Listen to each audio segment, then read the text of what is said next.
MyGolfSpy have just released the results of their huge 2026 golf ball robot test. And once again, it proves something that I say on this channel all the time. The golf ball you use really does matter. They tested 48 different golf balls this year, from cheap two-piece golf balls like the Callaway Super Soft, right through to premium golf balls like the Pro V1 and Chrome Tour X. And there were some really interesting results. Some surprised me, some backed up things that we've seen on this channel all year, and a couple might make you think differently about the golf ball you're actually using. So today I'm going to pick out the biggest things that I took from this year's test, show you some of the balls involved, cut a few open with Jeff, and hopefully help you work out what ball you should be playing to help you improve your golf. Let's get into it. The first big finding is that soft is still slow, sort of. The first big finding was something MyGolfSpy have been saying for years. Soft is slow. And this golf ball was a perfect example, the Callaway Super Soft. With the driver, it was actually one of the slowest balls in the entire test. And that makes sense. It's an incredibly soft golf ball. We've cut open loads of these golf balls on this channel, and as you can see, it's a really simple two-piece construction ball. But here's where it gets interesting. When MyGolfSpy moved away from the driver and tested irons, the Super Soft actually performed really well.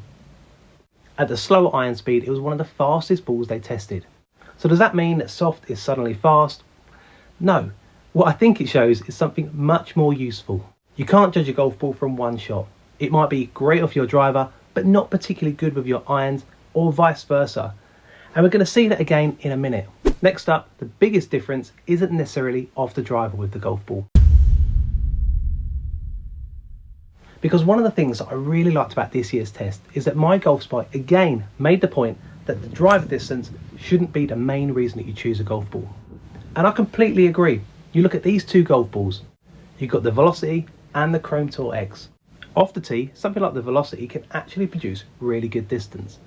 So you could play around with it and think, why on earth should I pay twice as much for a Chrome Tour X? Then you get closer to the green and that's where things change. In MyGolfSpy's short wedge testing, the Chrome Tour X was right at the top for spin and the Velocity was right at the bottom. And that's a massive difference.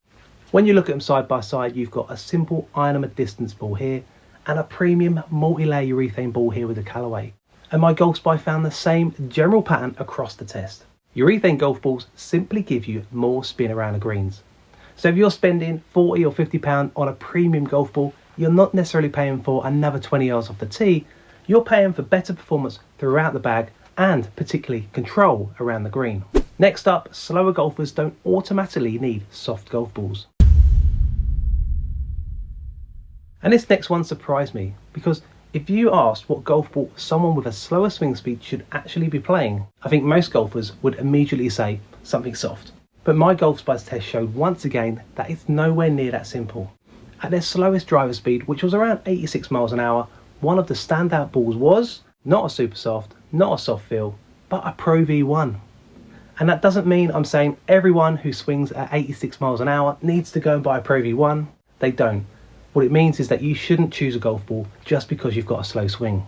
Some slower swing golfers might need more spin, some might need more height, some need less spin, and some might actually perform better with a firmer golf ball. So if you've been told you don't swing quickly enough to use a Pro V1, now might be your opportunity to test that ball out and see how it performs for your game. The next thing I found was that one of my favourites did it again. Now there was one result that didn't surprise me quite as much, the TaylorMade Tour Response. I talked about this golf ball in last year's robot testing video and it was one of my standout performers. I recommended it on this channel numerous times and once again it performed really well. It wasn't necessarily the fastest ball in the test, but it produced excellent distance with both driver and the irons. And I think this is a really good example of another thing that came out in the MyGolfSpy robot testing. Fastest doesn't always mean longest. How high the golf ball flies matters and how much the ball spin matters. And that's particularly important with irons. So don't get too caught up in the manufacturers telling you that their new golf ball is 2 miles an hour faster. That doesn't automatically mean that you're going to suddenly start hitting it further. For me, the Tour Response continues to look like a really interesting option for golfers who want a urethane covered ball without necessarily paying Pro V1 money. And I think I'm going to be taking a much closer look at this golf ball in my future videos. Next up, then there's the Kirkland. Now this might be my favourite story from the entire test, because these two golf balls are supposedly the same golf ball, the Kirkland Performance Plus, one white, one yellow, but MyGolfSpy tested them both, and they didn't perform exactly the same. In fact, the yellow version generally produced noticeably more spin than the white one, and there's an interesting reason that they decided to test them. Apparently they're actually produced in two different factories. Now MyGolfSpy are going to do a deeper dive into these golf balls themselves, so I'm not going to jump to any conclusions, but I will be cutting both of these golf balls open in a future video and comparing the insides to see if that gives away any secrets as to why they might perform differently. So make sure you subscribe so you don't miss that future video. Next up, cheaper golf balls are getting better. And finally, there's some good news if you don't want to spend hundreds of pounds on golf balls this year, because MyGolfSpy found that cheaper golf balls are getting better.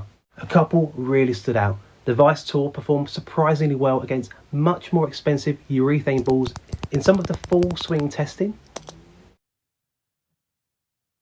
And the Titleist Tour Soft was another really strong performer. It produced good speed, good distance, and surprisingly good iron performance for an ironhammer golf ball. But, and this is important, when they got close to the green, the difference between the ironhammer and urethane golf balls showed up again. And I think that's actually quite helpful when you're buying a golf ball. If you just want something affordable that feels nice and performs well off the tee, then there are some really good cheaper options now. But if you want maximum control around the greens, where you'll actually score some shots, urethane has got a massive advantage.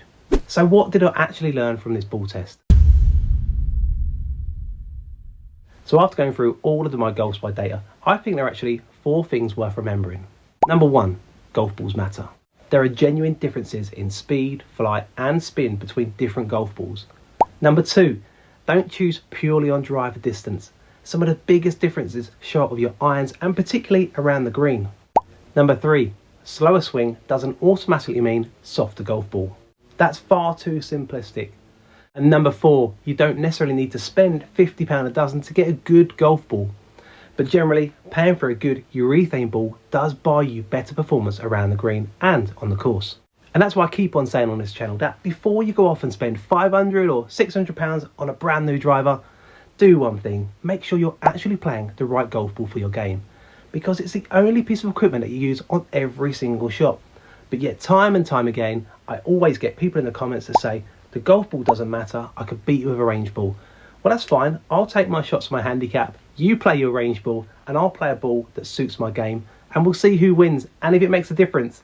If you think I'm wrong, let me know in the comments below. So my 3 standout golf balls. If I had to pick 3 balls from this test that I'm most interested in looking at a little bit more closely this year, I'd go Titleist Pro V1, particularly because how well it performed for slower swing speeds.